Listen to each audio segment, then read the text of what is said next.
hay la construcción de un equipamiento por parte de una entidad privada y la administración le va pagando un arrendamiento con una opción de compra al final de los años que se pasan de este arrendamiento. Es una forma que en un terreno de la administración le construyan un equipamiento y que no haga frente a la inversión de momento, sino que va pagando unas cantidades con arreglo a los gastos ordinarios de arrendamiento y que van sirviendo de parte del precio, y luego pues en el momento que esté pactado se puede hacer uso o no de esta opción de compra. Pero digo, estos modelos no tienen tanto interés porque son fórmulas que se buscan para conseguir estos mismos objetivos, pero que de manera estricta no es lo que se entiende por colaboración público-privada.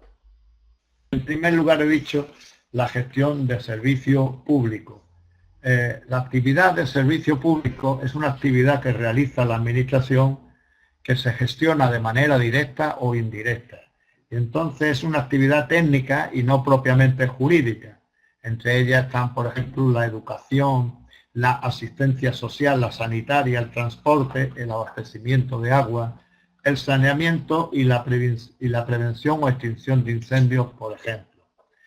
Es una prestación siempre indispensable para la vida social y tiene un criterio de acceso universal y general de todos los ciudadanos, prestándose en unas condiciones de continuidad y regularidad y normalmente en un régimen de derecho público, es decir, en un régimen en el cual la administración pública tiene una serie de prerrogativas para poder garantizar que el servicio se presta. Por ejemplo, si existe una irregularidad por parte del concesionario que no lo está prestando adecuadamente, la administración puede hacer lo que se llama un rescate temporal del servicio y hacer frente para evitar que un servicio que sea indispensable o básico pues pueda no ser prestado porque haya problemas con la empresa privada.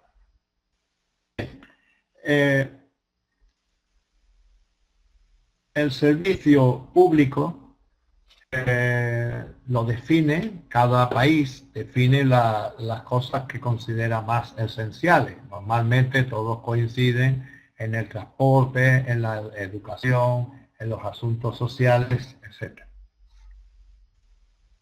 Las formas de prestar estos servicios pueden ser de manera directa. La propia administración pues lo presta los servicios directos. Normalmente tiene que prestar de forma directa a la administración, sin constituir ningún tipo de organismo, por la propia estructura ordinaria de la administración, los servicios que implican autoridad. Por ejemplo, los servicios de policía, los servicios de disciplina urbanística, por ejemplo, o disciplina medioambiental, etcétera. Esos servicios no se pueden privatizar, porque significa un ejercicio de autoridad.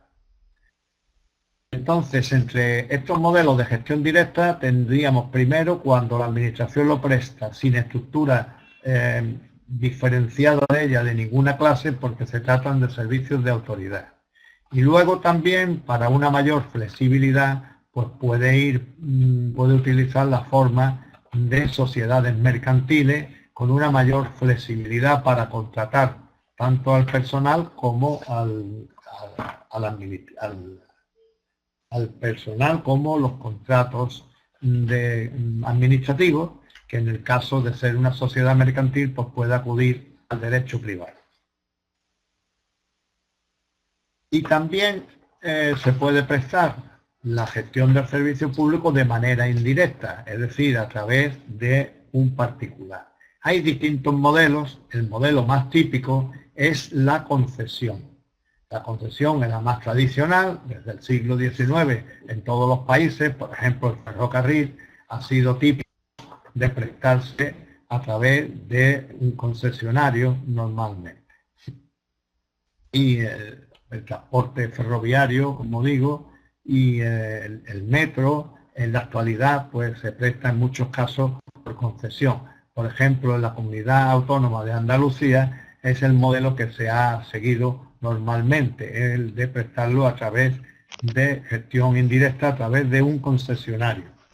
También existe dentro de esto una serie de modalidades. Por ejemplo, si el empresario pone las instalaciones, se llama modelo de concierto. Es el nombre que recibe en el derecho europeo. Y después puede haber también un modo que se llama de gestión interesada, que se originó en el derecho francés, pero que se extendió después a toda Europa, en el sentido que el empresario y la administración gestionan compartiendo beneficios y también pérdidas.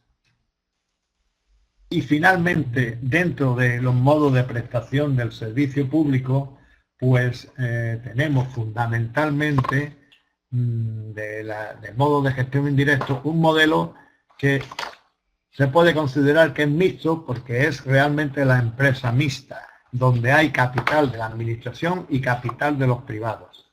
En la ponencia tenemos distintos modelos que hemos establecido de formas de prestar a través de empresas mixtas. En concreto, nosotros, por ejemplo, hemos aportado documentación práctica de la gestión de la empresa de estacionamiento. Nosotros le llamamos aparcamiento, pero ustedes le llaman estacionamiento.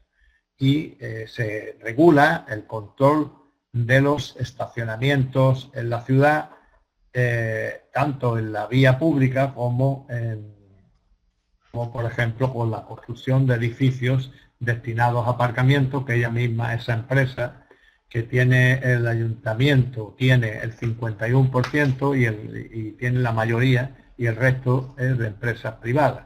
También hay otras empresas que se dedican, por ejemplo, a la recogida de residuos urbanos, y que también adoptan esa fórmula de empresa mixta. Es una empresa mixta, tiene la virtud de recoger, por una parte, pues la experiencia, el capital, los avances tecnológicos de los empresarios, y también recoger pues el control de la administración para que los servicios que sean importantes ella pueda tener un control.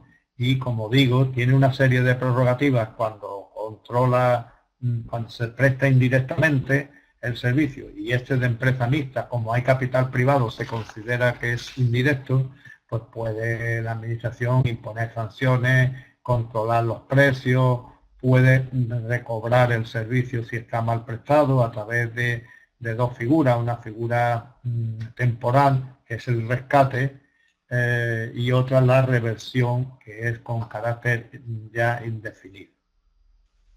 Bien, aparte del contrato de gestión de servicio público, existen otras fórmulas, sobre todo, para mi punto de vista y por mi experiencia, es una fórmula que cada vez me gusta más y que le da muchas posibilidades a la administración, y que por mi experiencia profesional he tenido la oportunidad de que, haciendo bien las condiciones de contratación y estableciendo un control adecuado, con una figura que en muchas legislaciones europeas se llama el responsable del contrato, de manera que se ponga un cuerpo técnico, una persona o unos técnicos para controlar cómo se va cumpliendo el contrato o no. Es, diríamos, el contrato de concesión de obra pública. Aquí, por ejemplo, algunas experiencias que podemos aportar, si tienen ustedes interés, es, por ejemplo, la rehabilitación de un mercado antiguo, y esa rehabilitación la ha hecho un concesionario, y durante unos 20 años se le da la explotación del servicio, y entonces para que se cobre de la inversión que ha hecho. Incluso la gran operación importante que se están haciendo en Andalucía, que son los metros que se están llevando a cabo, tanto entre la administración de la región como con los ayuntamientos, pues se está haciendo a través del contrato de concesión de obra pública. Y la verdad que es una fórmula muy adecuada, pero requiere que esté muy bien hecho las condiciones, porque si no el concesionario está planteando siempre una serie de problemas. Y luego después que haya, eso es lo más importante, el control en la administración. Y eso sirve para todo.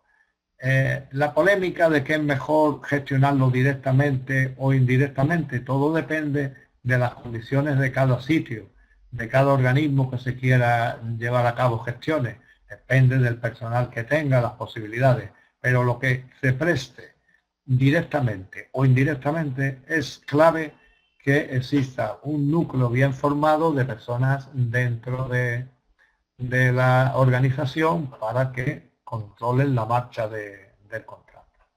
Bueno, yo creo que en esta primera intervención que he hecho he situado un poco la colaboración público-privada, las dos fórmulas fundamentales, que son las contractuales y las institucionalizadas, en el sentido que se incorpora la administración y los privados a una misma organización, donde hay una confluencia de intereses y donde tiene que haber un equilibrio interno. Entonces, a continuación, mi compañero José Carvajal va a hablar sobre los sistemas de actuación, es decir, sobre esta colaboración público-privada en el campo del urbanismo.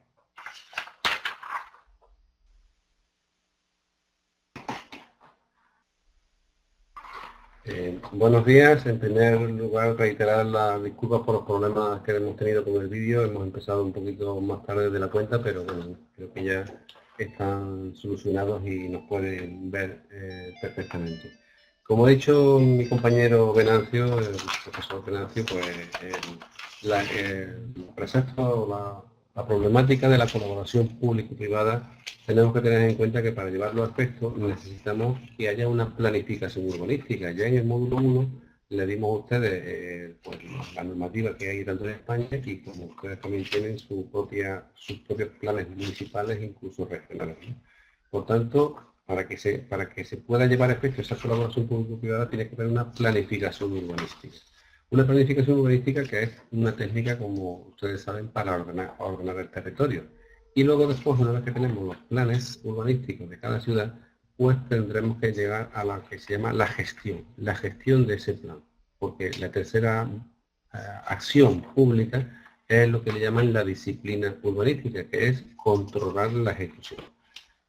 Nos vamos a centrar, una vez puesto la planificación urbanística, cómo se gestiona ese urbanismo. Los principios de la gestión urbanística, pues es que todos participen en la operación urbanística, que se promueva la iniciativa privada, que los ciudadanos se enteren, se accedan a esa información de los procesos urbanísticos. Hay que darle máxima publicidad y máxima transparencia. Por tanto, unos convenios, si se firman unos determinados convenios urbanísticos, pues esos deben tener información pública y reflejo en los distintos boletines oficiales. ¿Por qué? Porque los requisitos para esa gestión tienen que ser, vuelvo a repetir, que tenga el planeamiento aprobado y que se ejecute o simultanee la urbanización de los terrenos. Hay tres formas de colaboración público-privada en la gestión urbanística. Hay tres sistemas. Uno que se llama la ejecución sistemática, que es, le llamamos compensación, cooperación y expropiación. Estos sistemas son formas de acceder a la gestión urbanística. Es decir, son las reglas de cómo y quién desarrollan las operaciones urbanísticas. ¿Quién va a urbanizar? ¿Quién va a ceder los suelos para las calles, para los jardines? ¿Y quién se va a quedar con los suelos para edificar pues, naves industriales, edificaciones, etcétera? Lo que se llama la equidistribución de beneficios y cargas. En función de quién gestiona la ejecución y quién paga las obras, tenemos si los propietarios de suelo gestionan la ejecución y pagan la obra, diremos que estamos en un sistema de compensación.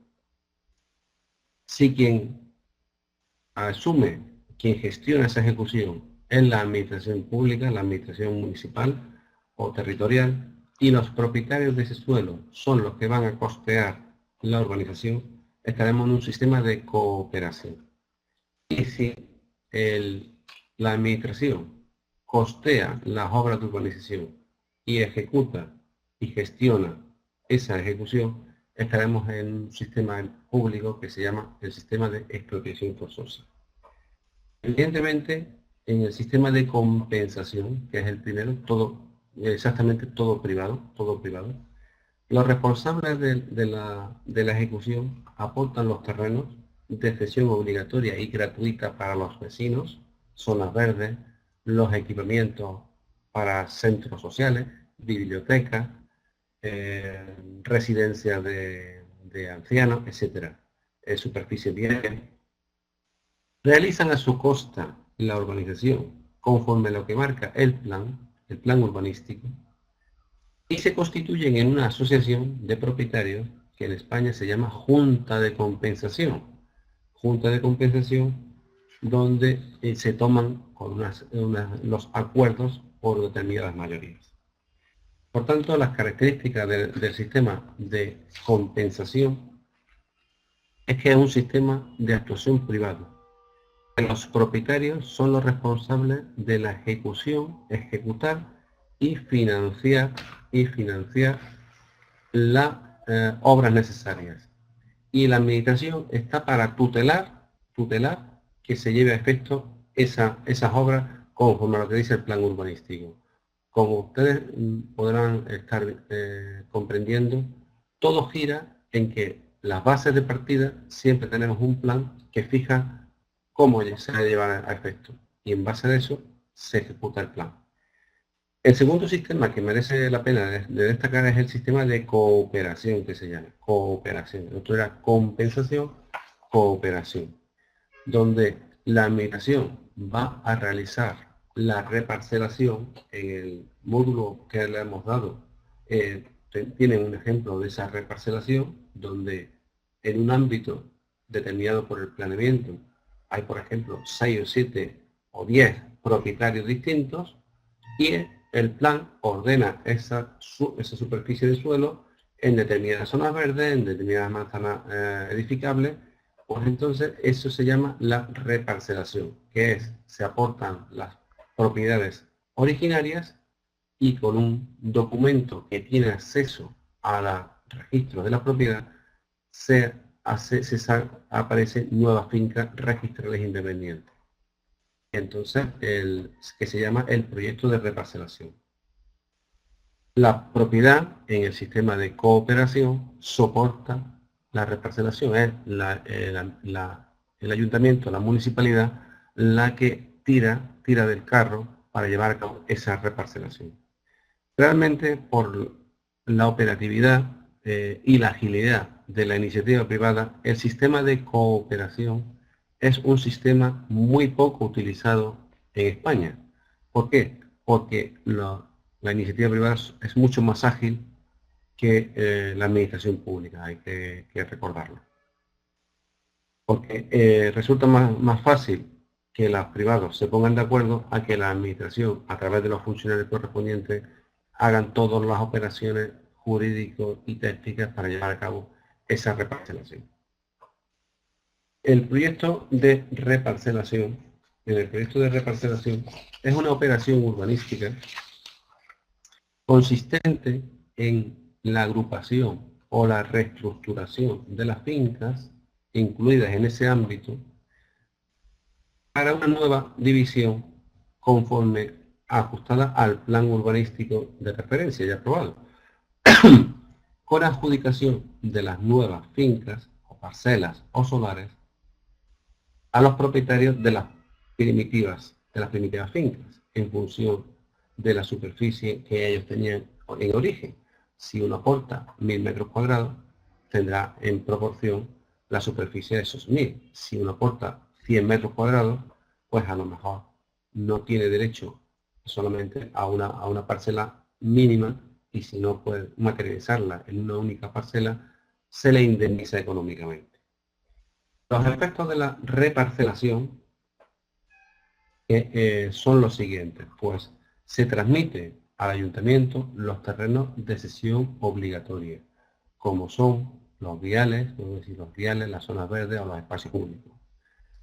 Las parcelas nuevas, los propietarios de las parcelas antiguas se subrogan o se ponen en la situación en las parcelas nuevas, y las parcelas adjudicadas quedan registralmente, quedan afectadas a que se hagan las obras de urbanización necesarias para que esas nuevas parcelas lleguen a ser edificadas, ¿no?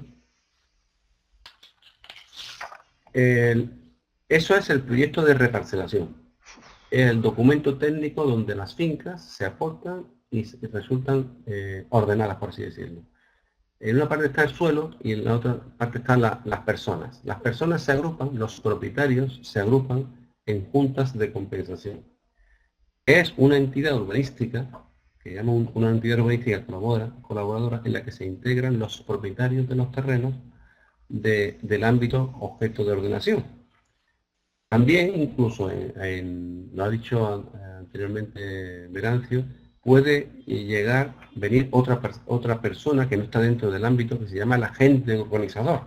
El agente urbanizador es una sociedad, generalmente una sociedad que tiene entre su objeto social la de urbanizar viales, zonas verdes, en la cual ella participa en esa reparcelación, en esa junta de compensación, porque poniendo su conocimiento técnico a la hora de urbanizar, luego se va a cobrar con parcelas edificables del sector. La junta de compensación tiene naturaleza jurídica administrativa, tiene el control de la administración municipal. Por tanto, están sometidas sus actuaciones al derecho público y privado. Es un híbrido que, por un lado, son públicas y por otro lado son privadas. Tienen una serie se estructuran con sus estatutos, una base de actuación, o sea, las reglas de juego, en definitiva, en los estatutos están el contenido mínimo, el domicilio, el nombre, los órganos urbanísticos que lo tutela, la duración, las condiciones, los órganos de gobierno, etcétera, etcétera. Toda la regulación, para que ustedes se hagan una idea de como si fuera una sociedad pública, una sociedad pública. Y luego tiene que tener una regla de juego, como llamamos, que se llaman bases de actuación, donde hay una serie de criterios genéricos, donde las fincas resultantes, las que van a resultar, se tienen que determinar cómo se van a valorar, y una serie de criterios genéricos. Hay en determinados supuestos cuando la finca resultante se le tiene que dar a los propietarios, siempre que se fuera posible, lo más cerca a su parcela de origen. Y tienen una serie de contenidos mínimos, como son los criterios para valorar la finca, criterios para valorar las edificaciones que hay que demoler, reglas para adjudicar la finca, supuestos y forma y plazos en los que los propietarios han de realizar las acciones, etcétera, etcétera. Es una serie de criterios para llegar al perfeccionamiento de esa urbanización y edificación. Y el último sistema que donde hay que merecer la pena distinguir es el sistema que llamamos de expropiación forzosa. En la expropiación forzosa, ¿cómo se ejecuta la actividad urbanística? Pues la administración no solamente actúa, sino que indemniza y urbaniza. Lo hace todo. Aquí los privados solamente tienen derecho a percibir lo que llamamos el justo precio, la indemnización por sus fincas o sus edificaciones. Evidentemente, a través del mecanismo de la expropiación forzosa, la administración pública obtiene una serie de dotaciones que tras urbanización se pone al servicio del interés general. Aquí no hay, cuando se expropia es un fin público. Y ahora Venancio pondrá un ejemplo de que él ha sido máximo impulsor, que es el Parque Tecnológico de Andalucía, donde es un claro ejemplo de la colaboración público-privada. Yo lo apunto para que él ponga de manifiesto la importancia cuando una municipalidad apueste decididamente por la innovación tecnológica, luego verán ustedes los resultados. Estoy intentando, si es posible, luego poner un enlace porque ya ha hecho el 20 aniversario del PTA y hay un vídeo web, a ver si somos capaces en esta hora de enseñárselo para que ustedes vean que en la colaboración público-privada los resultados que puede dar. Como estaba comentando, en la expropiación forzosa, el ayuntamiento o en la administración está la administración expropiante, el expropiado y el beneficiario de la expropiación. La administración expropiante puede ser tanto la administración territorial como la municipal o la estatal. Por ejemplo, para hacer carreteras del Estado, carreteras estatales, se utiliza el mecanismo de la expropiación forzosa. Para hacer un centro de biodiversidad de carácter territorial, si es el suelo privado, también se puede, la administración territorial lo puede utilizar. Y el beneficiario de la expropiación siempre pueden ser o los ciudadanos del ámbito territorial, del municipio, o bien algunas administraciones porque vayan a ejercer, por ejemplo, para hacer vivienda pública, ¿no? Por tanto, el expropiado siempre va a ser el titular del derecho, la propiedad del suelo, o los inquilinos, los arrendatarios, que tenga esa finca. Incluso también serán expropiados aquellos titulares de derechos reales, por ejemplo, que tengan una hipoteca sobre la finca. Y hay unos mecanismos, unos procedimientos para determinar el justiprecio, que se llama. La administración municipal o la administración expropiante inicia el trámite por distintos procedimientos reglados legalmente hasta que, ya sea por mutuo acuerdo, se fija el justiprecio o bien son instancias superiores a la administración expropiante el que determina el justiprecio o si no son los tribunales superiores de justicia. En definitivamente, para culminar la expropiación, siempre se tiene que terminar con el pago del justiprecio. Con el pago del justiprecio se transmite la propiedad del bien a la administración o al beneficiario. Y para expropiar tiene que haber previamente una declaración de utilidad pública e interés social. Tú para derecho de propiedad, que está consagrado siempre a nivel de todas las constituciones, es sagrado siempre que no prevalezca el interés público. Hay interés público, os puedo comentar, pues para conseguir hacer un diario de circunvalación de una municipalidad, o para hacer un centro social, o una biblioteca, o un parque público. Bueno, yo creo que las pinceladas que hemos dado en estos sistemas de actuación, junto con lo que ustedes puedan inmersir o profundizar en el documento del módulo 2, creo que le voy a pasar la palabra a Venancio para que dé unas pinceladas de una actuación del Parque Tecnológico de Andalucía como uno de los exponentes potenciales que tenemos en Andalucía, y también luego después seguiremos poniendo algunos ejemplos más de esa colaboración público-privada.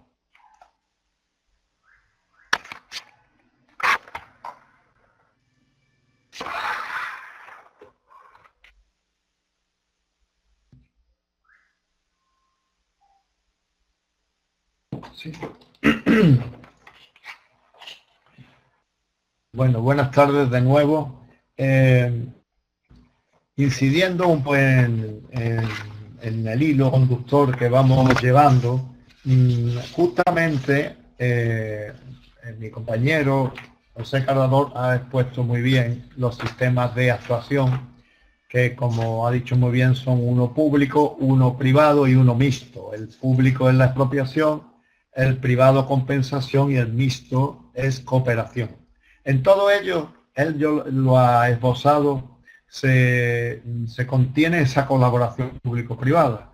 Justamente en el sistema de compensación, en su día, hubo un impulso del Ayuntamiento de Málaga junto con la comunidad del gobierno regional, pues hay un artículo publicado en la revista CIDOB de ámbito iberoamericano que explica un poco este tema. Yo se lo voy a poner en la plataforma a partir de la semana que viene, para que ustedes lo puedan ver, pero esencialmente se utilizó un mecanismo urbanístico como es la Junta de Compensación que ha explicado mi compañero, y en vez de ser privado, se trató de las dos administraciones públicas, el gobierno regional y el gobierno municipal. Y luego se abrió la participación a una entidad financiera importante que fue la que canalizó, diríamos, el tema financiero. Y entonces, pues, a través de este sistema se urbanizó y se construyó este parque tecnológico. Y cuando ya estaba totalmente urbanizado y puesto totalmente en marcha, se pasó de esta entidad urbanística a una entidad mercantil, pero pública también, con participación privada, pues para impulsar este parque tecnológico, que ha sido verdaderamente una experiencia de auténtico éxito, que se ha cubierto absolutamente de tal manera que ahora mismo supera las 600 empresas instaladas en su superficie y con una cifra de empleo de 16.774 trabajadores y factura 1.625 millones de euros. Bueno, ha sido, como digo, una experiencia de mucho interés que nosotros hemos tenido ocasión de explicarla también en Nicaragua, en El Salvador, etcétera, en otros sitios, porque ahora mismo es algo de bastante interés para impulsar en toda Iberoamérica. Como digo, también, por ejemplo, en el sistema de la expropiación, que es un sistema público, también se produce la colaboración público-privada. Se ha ido creando esto. Recuerdo que tuve la oportunidad de dirigir para la Intendencia de Montevideo un trabajo sobre la normativa urbanística vigente en Uruguay. Y tuvimos ocasión de estudiar una figura que se llama las cautelas urbanísticas. ¿Y eso qué quiere decir? Pues quiere decir que, por ejemplo, si la administración quiere hacer una buena operación urbanística, una gran operación, y entonces va a utilizar la figura de la expropiación, es decir, va a quitarle, diríamos, las propiedades a todos los propietarios. No se la va a quitar porque la tiene que compensar económicamente y adecuadamente, pero bueno, normalmente a los propietarios, a muchos no les gusta que pierdan la iniciativa de su propiedad. Entonces, esta figura de Uruguay, las cautelas, le daba la posibilidad a los propietarios que no querían permanecer pasivos, sino que querían ellos intervenir en esa operación que el ayuntamiento, que la administración que fuera, lo ponía en marcha, pues el que ellos querían de alguna manera estar ahí en esa participación. Y también la administración, si no tiene que llevar todo el peso, pues mucho mejor. Y así que, por ejemplo, se le daba a estos propietarios que aportaban su terreno voluntariamente una cautela, es decir, una acción para que eso les sirviera después. En proporción a esa acción iba a participar en esa operación junto con la administración. Entonces, un sistema que partía como público generaba esa posibilidad de concitar la colaboración público-privada.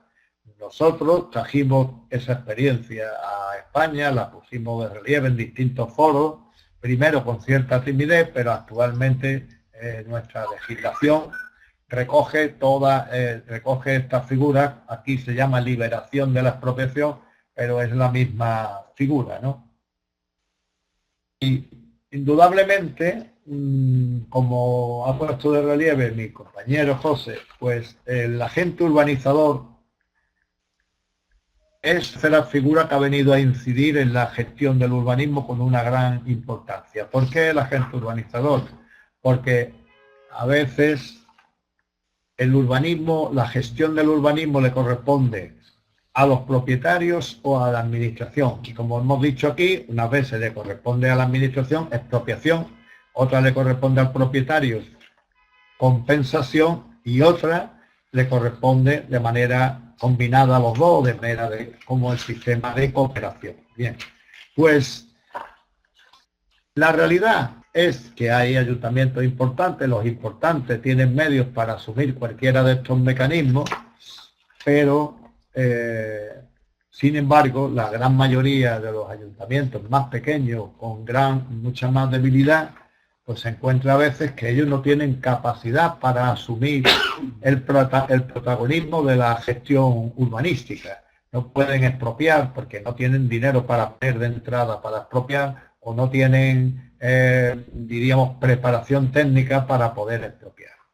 Y entonces también los propietarios, en muchos casos, son personas que han heredado las tierras y que no tienen ninguna preparación inmobiliaria, y no se atreven a meterse, y entonces suponen muchas veces una paralización del desarrollo de las ciudades. Entonces, este agente urbanizador es una figura que viene a poner fin a esta problemática. Entonces, ¿el urbanizador qué es? Es un empresario, no es un propietario del suelo, puede tener algún, pero no es necesario ni que sea mayoritario ni nada, pero no tiene obligación legal de tener ningún suelo.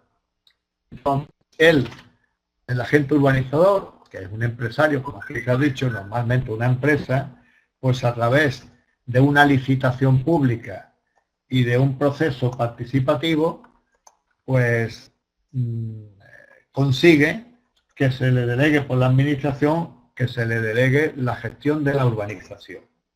La urbanización, no piensen ustedes que solamente es, diríamos, abrir con una máquina, abrir zanjas, introducir infraestructura. Bien, todas esas operaciones también hacen falta. Pero además comprende, por ejemplo, los gastos que produce la rehabilitación de algunas casas de habitantes que están en el barrio y que no deben de ser desalojados en un urbanismo moderno, sino que hay que buscar los medios para que puedan volver a ese barrio una vez rehabilitado.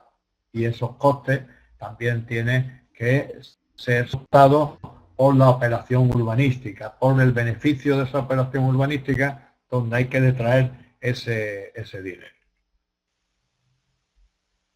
El agente urbanizador pone en marcha su trabajo y su manera de cobrar es, pues, en cash, en efectivo, o en especie a través de suelo. O sea, puede cobrar con dinero o con suelo.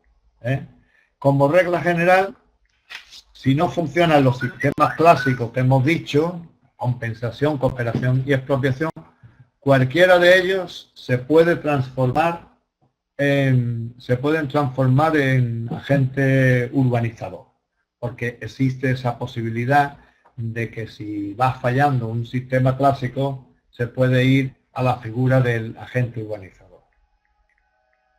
Como una alternativa final, este tema, y ahora ya le daría la palabra a mi compañero, existe la figura de los convenios urbanísticos.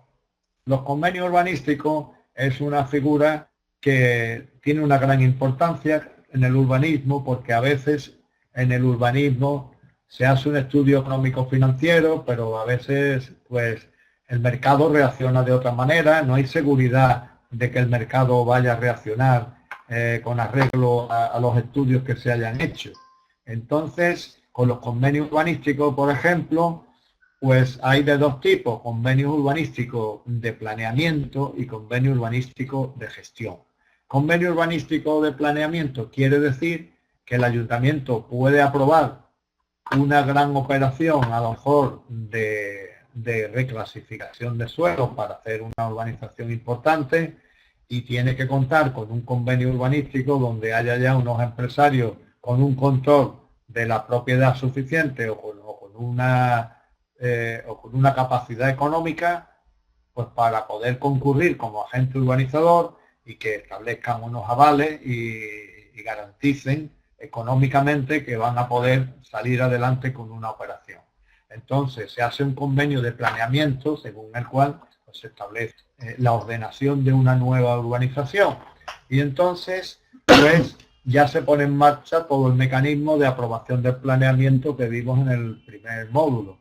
Toda esa modificación inicial, provisional, con participación de los ciudadanos y tal, que lo veremos con más detalle en el tercer módulo, la importancia de esa participación.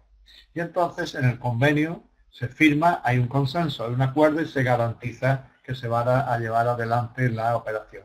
En unos tiempos de crisis como los actuales, es muy importante que cuando la administración se meta en un esfuerzo de poner adelante una operación urbanística, pues que exista una garantía de que eso va a llegar hacia el final.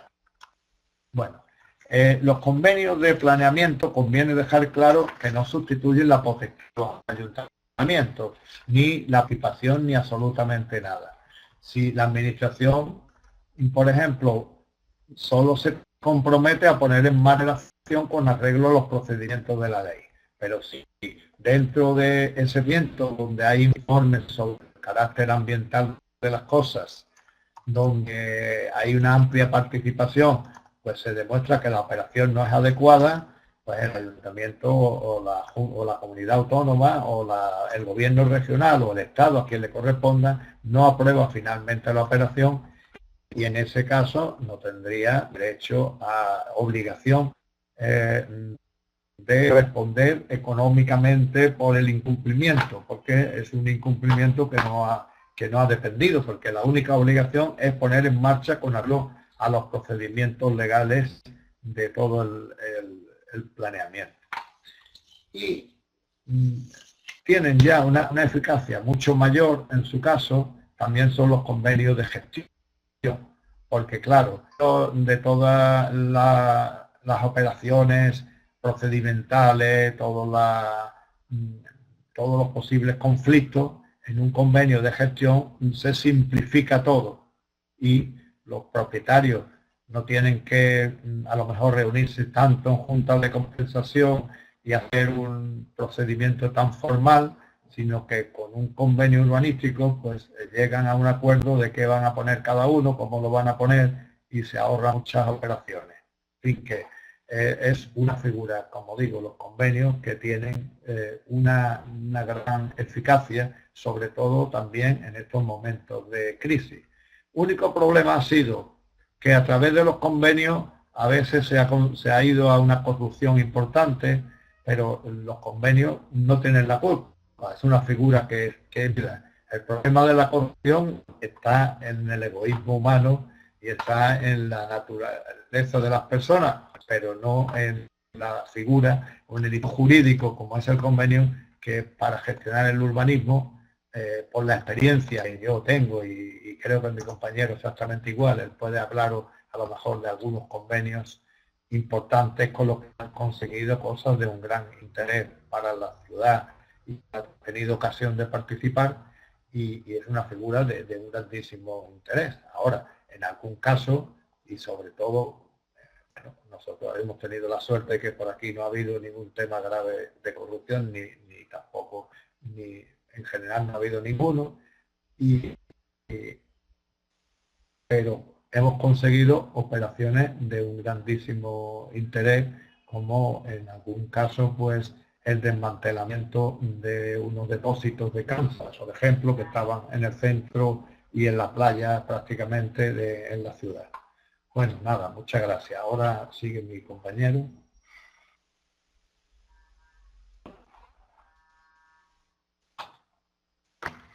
Sí, pues el tema de los convenios urbanísticos y la consecución de objetivos para ello es una tónica en todos los países. Por poner un ejemplo, en la colaboración público-privada, se ha generado, por ejemplo, en Uruguay, el Parque Tecnológico Industrial, ¿no? Ubicado en el barrio del Cerro de Montevideo. O bien, ustedes tienen ahí en Perú, y lo hemos colgado en la página, en el foro, un documento muy interesante de Sixto Carrasco y Francisca Mellenar, que son las experiencias de emprendimiento productivo territorial a través de la alianza público-privada en Perú. Evidentemente con vuestra normativa específica de la colaboración público-privada y con la empresa o la entidad pública pro inversión sí tiene mucho que apostar. Perú está haciendo referencia a nivel mundial en la colaboración público-privada. Un ejemplo es lo que en la gestión del servicio público, del servicio de limpieza pública, por ejemplo, que en la municipalidad provincial de Ica, pues esa colaboración público-privada ha permitido que un servicio de limpieza pública pues, sea referente, ¿no? Así que cuando una fuerza pública y una fuerza privada se unen para dar un servicio público, pues se generan sinergias que al final revierten en un mayor servicio para la ciudadanía, ¿no? de ese municipio concreto. A nivel de convenios, de lo que ha dicho mi compañero Venancio, los convenios pues son múltiples, tanto para intentar innovar o modificar el plan para determinados supuestos de mejora del espacio público. Hay convenios que se consiguen, por ejemplo, aglutinar en altura una serie de edificaciones para generar un amplio parque urbano, manteniendo la edificabilidad, los metros de techo que se podía construir, en vez de ser extensiva la edificación, pues se hace la edificación en altura, y esa edificación en altura, con la misma edificabilidad, pues supone pues crear, por ejemplo, como ustedes ven en Nueva York, ¿no? El Central Park. Si hay un suelo vacante, se aglutina la edificabilidad en altura, se genera un espacio público que luego de disfrute ciudadano. Pues esos supuestos se pueden llegar a convenios urbanísticos con un procedimiento reglado donde se ajusten esas determinaciones, ¿no? Otro de los supuestos más importantes que tenemos a nivel de convenios público-privados o convenios de gestión son, por ejemplo, el convenio de que para hacer viviendas protegidas hay determinadas operaciones de regeneración urbana donde se llegan a acuerdo con la propiedad para potenciar la vivienda.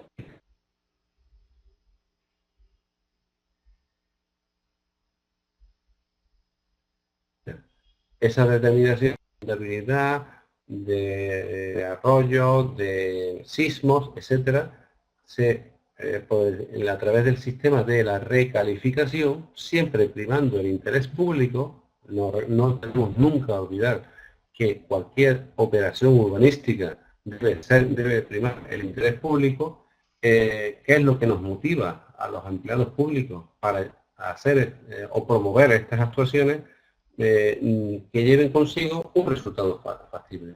Yo me acuerdo que aquí en Málaga tuvimos una operación donde, como consecuencia de la ampliación del aeropuerto de Málaga, se expropiaron a muchísimas familias que vivían en el entorno del aeropuerto.